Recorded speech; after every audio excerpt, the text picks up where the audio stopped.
क्योंकि मामला सब जुडिस है, न्यायालय के अधीन है और आज भी माननीय उच्चतम न्यायालय में इसको सुना जा रहा है, तो मैं बहुत विस्तार में और सारे कानूनी पहलुओं पर आज बात नहीं करूंगी क्योंकि वो आज उस पर चर्चा करना उचित नहीं है। मगर एक चीज ऑलरेडी पब्लिक डोमेन में है और अब क्योंकि वो इलेक्शन कमीशन की साइट पे उपलब्ध है तो वो वैसे भी आप सबके सामने है, उसकी बात जरूर मैं रखूंगी और मेरे एक साथी को मैं अनुरोध करूंगी कि वो स्लाइड के रूप में यहाँ पर उसको चलाएं। जो सारे मामले की जड़ है वो चल गया है, फॉर्म 26 है।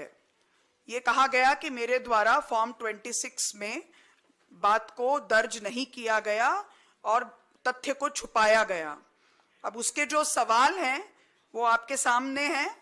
राजनीतिक दल का ब्यौरा देना है, मतदाता सूची में जो उम्मीदवार का क्रमांक है वो ब्यौरा देना है, उम्मीदवार का फोन नंबर और जो भी उसकी आइडेंटिटी है, ईमेल अकाउंट है, वो उसकी जानकारी देनी है, पैन और आयकर के रिटर्न के बारे में विवरण देना है, संपत्ति और अन्य चीजों के बारे में विवरण देना है। लेकिन मोस्ट इंपॉर्टेंट बात जिस पर यह सारी बात शुरू हुई वो ये है कि अगर कोई लंबित आपराधिक मामला है तो उसकी जानकारी देनी है और अगर कोई दंडनीय अपराध में दोषी ठहराए गए हैं तो उसकी जानकारी देनी है।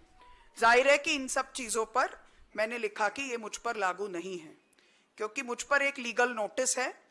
वो लीगल नोटिस की पूरी कानूनी जानकारी मैंने मेरे ईसीआई को जो मेमोरेंडम दिया उसमें रखा। आज सुप्रीम कोर्ट में भी वो बात रखेंगे।